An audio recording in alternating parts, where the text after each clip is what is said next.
Hi dear friends, എൻ്റെ പേര് ശരത് കുമാർ. അപ്പോൾ നമ്മൾ ഇന്നത്തെ ഈ വീഡിയോയിൽ ബിഗിനേഴ്സിന് വാങ്ങി ഉപയോഗിക്കാവുന്ന ക്യാമറയായ കാനോൺ 200D മാർക്ക് ടുവിനെ കുറിച്ചാണ് നമ്മൾ പഠിക്കുവാൻ പോകുന്നത്. ഇത് കാനോൺ ക്യാമറയെ കുറിച്ച് തന്നെയല്ല, നമ്മൾ ബേസിക്കായിട്ട് ഒരു ക്യാമറയെ DSLR ക്യാമറയെ കുറിച്ച് പഠിക്കുന്ന എല്ലാവർക്കും ഈ ക്യാമറ ഒരു മോഡലാക്കി എടുത്തു കഴിഞ്ഞാൽ കാര്യങ്ങളെല്ലാം മനസ്സിലാക്കി ഉപകാരപ്പെടുന്നതായിരിക്കും. ഈ ക്യാമറയുടെ വേറെ പ്രത്യേകത എന്താണെന്ന് വെച്ച് കഴിഞ്ഞാൽ ബേസിക് ആയിട്ടുള്ള ക്യാമറയാണെങ്കിൽ പോലും ഇതിൽ 4K റെക്കോർഡ് ചെയ്യാനുള്ള കേപ്പബിലിറ്റി ഇതിനുണ്ട്, ഈ ക്യാമറയ്ക്കുണ്ട്. അപ്പോൾ നമുക്ക് ഒരുപാട് കാര്യങ്ങൾ ഈ ക്യാമറയെക്കുറിച്ച് പഠിക്കുവാനുണ്ട്. ഇതൊരു സീരീസ് ആയിട്ടാണ് നമ്മൾ ചെയ്യാൻ പോകുന്നത്, അതായത് ഒരുപാട് വീഡിയോകളായിട്ടാണ് നമ്മൾ ചെയ്യാൻ പോകുന്നത്. അതിൻ്റെ ഒരു ഇൻട്രോ വീഡിയോ മാത്രമാണ് ഇത്. അപ്പോൾ നമ്മൾക്ക് തുടങ്ങാം. അതിനു മുൻപ് നിങ്ങൾ ഫോട്ടോഗ്രാഫി മലയാളം ബൈ ശരത് എന്ന ഈ ചാനലിൻ്റെ ഫേസ്ബുക്ക് പേജ് ലൈക്ക് ചെയ്തിട്ടില്ല, ഫോളോ ചെയ്തിട്ടില്ല, അതുപോലെ തന്നെ യൂട്യൂബ് പേജ് സബ്സ്ക്രൈബ് ചെയ്തിട്ടില്ല, അതുപോലെ ബെൽ ബട്ടൺ പ്രസ് ചെയ്തിട്ടില്ല എങ്കിൽ നിങ്ങൾ ചെയ്യുക. അതുപോലെ തന്നെ ഫ്രണ്ട്സുകളുമായും നിങ്ങൾ ഈ പേജ് ഷെയർ ചെയ്യുവാൻ ശ്രമിക്കുക. അപ്പോൾ നമുക്ക് ഈ ക്യാമറയുടെ എല്ലാ ബട്ടണുകളും അതുപോലെ തന്നെ പോർട്ടുകളെയും നമുക്ക് ഒന്ന് പരിചയപ്പെടാം. ഇത് തുടക്കത്തിൽ തന്നെ നമ്മൾ എന്തിനാണ് ഇങ്ങനെ ചെയ്യുന്നതെന്ന് വെച്ച് കഴിഞ്ഞാൽ പിന്നീടുള്ള വീഡിയോകളിൽ ഞാൻ ഇതിനെക്കുറിച്ച് പറയുമ്പോൾ നിങ്ങൾക്ക് ഒരു ഇൻട്രൊഡക്ഷനായി നിങ്ങൾക്ക് പറഞ്ഞിരുന്നു കഴിഞ്ഞാൽ നിങ്ങൾക്ക് അതിനെക്കുറിച്ച് കൂടുതൽ അറിയുവാൻ കഴിയും. അതുകൊണ്ടാണ് നമ്മൾ ഫസ്റ്റ് വീഡിയോയിൽ തന്നെ ഇത് പറയുന്നത്. അപ്പോൾ നമ്മളുടെ ക്യാമറയിലെ ഏറ്റവും പ്രധാനപ്പെട്ട ബട്ടൺ എന്ന് പറയുന്നത് നമ്മളെ ഷട്ടർ ബട്ടണാണ്. ഈ ഷട്ടർ ബട്ടൺ രണ്ട് ഭാഗങ്ങളായിട്ടാണ് വരുന്നത്. ഒന്ന്, നമ്മൾ ഈ ഷട്ടർ ബട്ടൺ പകുതി പ്രസ് ചെയ്ത് കഴിഞ്ഞാൽ നമ്മളുടെ ക്യാമറ ഫോക്കസ് ചെയ്യുകയും അതുപോലെ തന്നെ ഷട്ടർ ബട്ടൺ ഫുള്ളായി നമ്മൾ പ്രസ് ചെയ്ത് കഴിഞ്ഞാൽ ക്യാമറ ഒരു പടം എടുക്കുകയും ചെയ്യും. അപ്പോൾ നമ്മൾ ഇത് പ്രാക്ടീസ് ചെയ്യേണ്ടത് വളരെ അത്യാവശ്യമാണ്. നമ്മൾ ഷട്ടർ ബട്ടൺ പകുതി പ്രസ് ചെയ്ത് ഫോക്കസ് ചെയ്യുന്നതും അതുപോലെ തന്നെ ഫുള്ളായി പ്രസ് ചെയ്ത് പടം എടുക്കുന്നതും നമ്മൾ പ്രാക്ടീസ് ചെയ്ത് എടുക്കേണ്ടത് വളരെ അത്യാവശ്യമാണ്. ഷട്ടർ ബട്ടന് തൊട്ട് പുറകിലായി നമ്മൾക്ക് വരുന്നതാണ് പ്രൈമറി സെലക്ടർ. ഈ പ്രൈമറി സെലക്ടർ നമുക്ക് റൊട്ടേറ്റ് ചെയ്യാൻ കഴിയുന്നതാണ്. ലെഫ്റ്റിലോട്ടും റൈറ്റിലോട്ടും നമുക്ക് റൊട്ടേറ്റ് ചെയ്യുവാൻ കഴിയുന്നതാണ്. ഇനി അതിന് പുറകിൽ നമ്മൾക്ക് വരുന്ന രണ്ട് ബട്ടണുകളാണ് നമ്മളുടെ ISO ബട്ടണും നമ്മളുടെ ഡിസ്പ്ലേ ബട്ടണും. അടുത്തതായി നമ്മൾക്ക് പവർ സ്വിച്ച് കാണാവുന്നതാണ്. ഈ പവർ സ്വിച്ച് പവർ ഓൺ ആക്കുവാൻ വേണ്ടി മാത്രമല്ല, പിന്നീട് അതിന് നമ്മൾക്ക് ഒരു വീഡിയോ റെക്കോർഡിംഗ് മോഡ് കൂടി നമ്മൾക്ക് ആ പവർ സ്വിച്ചിൽ വരുന്നുണ്ട്. പിന്നീട് വരുന്നതാണ് മോഡ് ഡയൽ. ഈ മോഡ് ഡയൽ നമ്മൾക്ക് ഡിഫറെൻ്റ് ആയിട്ടുള്ള ഷൂട്ടിംഗ് മോഡുകൾ സെലക്ട് ചെയ്യുവാൻ നമ്മളെ സഹായിക്കും. ഇനി നമ്മുടെ ക്യാമറയുടെ മുകളിലായിട്ട് കാനോൺ ലോഗോയുടെ രണ്ട് സൈഡിലുമായിട്ട് നമ്മൾക്ക് നോട്ട് ചെയ്ത് കഴിഞ്ഞാൽ നമുക്ക് കാണാൻ കഴിയുന്നതാണ് ഒരു ടാബ് പുള്ളിങ് ആയിട്ട് ഇരിക്കുന്നത് കാണാവുന്നതാണ്. ഒരു ടാബ് നിങ്ങൾക്ക് കാണാവുന്നതാണ്. അപ്പോൾ നമ്മളത് പുൾ ചെയ്യുകയാണെങ്കിൽ നമ്മളത് നമ്മളുടെ ക്യാമറയുടെ ബിൽറ്റ് ഇൻ ഫ്ലാഷ് നമ്മൾ ആക്ടിവേറ്റ് ചെയ്യും. അതുപോലെ തന്നെ നമ്മളത് പുഷ് ഡൗൺ ചെയ്ത് വെക്കുകയാണ്, ക്യാമറയോട് ചേർത്ത് വെക്കുകയാണെന്ന് വെച്ച് കഴിഞ്ഞാൽ നമ്മളുടെ ക്യാമറയുടെ ഫ്ലാഷ് ഡീആക്ടിവേറ്റ് ആവും, ഓഫ് ആവുക. ഇനി അടുത്തതായിട്ട് നമ്മൾക്ക് വരുന്ന മെനുവാണ് ഡീപ്പ് മെനു ബട്ടൺ. ഇനി അടുത്തതായിട്ട് വരുന്ന ബട്ടനാണ് നമ്മളുടെ ഇൻഫോർമേഷൻ ടോഗിൾ ബട്ടൺ. അത് വ്യൂ ഫൈൻഡറിൻ്റെ ലെഫ്റ്റ് സൈഡിലായിട്ട് നമുക്ക് കാണാവുന്നതാണ് ഇൻഫോർമേഷൻ ടോഗിൾ ബട്ടൺ. അടുത്തതായി നമ്മൾ വ്യൂ ഫൈൻഡറിൻ്റെ മുകളിലായി നമുക്ക് കാണാവുന്നതാണ് ഡയോപ്റ്റർ അഡ്ജസ്റ്റർ. ഇനി വരുന്നത് നമ്മുടെ ലൈവ് വ്യൂ അല്ലെങ്കിൽ വീഡിയോ റെക്കോർഡ് ബട്ടനാണ്. ഇത് ഒരു ക്യാമറയുടെ ഐക്കണോട് കൂടിയിട്ടുള്ള ബട്ടനാണ് ഇത്.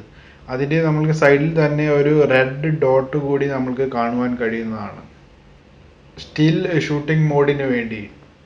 ഇനി ഇത് നമ്മളുടെ ലൈവ് വ്യൂ ആക്ടിവേറ്റ് ചെയ്യും. ലൈവ് വ്യൂ ആക്ടിവേറ്റ് ചെയ്ത് കഴിഞ്ഞാൽ നമ്മൾ ഏതാണ് നമ്മളുടെ ഷോർട്സ് എന്ന് വെച്ച് കഴിഞ്ഞാൽ അതിൻ്റെ ഒരു പ്രിവ്യൂ നമ്മളുടെ ക്യാമറയുടെ പുറകിലുള്ള മോണിറ്ററിൽ നമ്മൾക്ക് കാണുവാൻ കഴിയുന്നതാണ്. ഇനി ഇത് നമ്മളുടെ വീഡിയോ റെക്കോർഡിംഗ് സ്റ്റാർട്ട് അല്ലെങ്കിൽ സ്റ്റോപ്പ് ചെയ്യുവാൻ കൂടി നമ്മൾക്ക് ഉപയോഗിക്കാവുന്നതാണ്. അടുത്തതായി വരുന്നതാണ് നമ്മളുടെ എക്സ്പോഷർ കോമ്പൻസേഷൻ ബട്ടൺ എന്ന് പറയുന്നത്. അടുത്തതായിട്ട് നമ്മൾക്ക് വരുന്നതാണ് നമ്മളുടെ ഡയറക്ഷണൽ പാഡ്. ഈ ഡയറക്ഷണൽ പാഡ് നമ്മൾക്ക് ലെഫ്റ്റിലോട്ടോ റൈറ്റിലോട്ടോ മുകളിലോട്ടോ താഴേക്കോ നമ്മൾക്ക് പുഷ് ചെയ്യുവാൻ കഴിയുന്നതാണ്.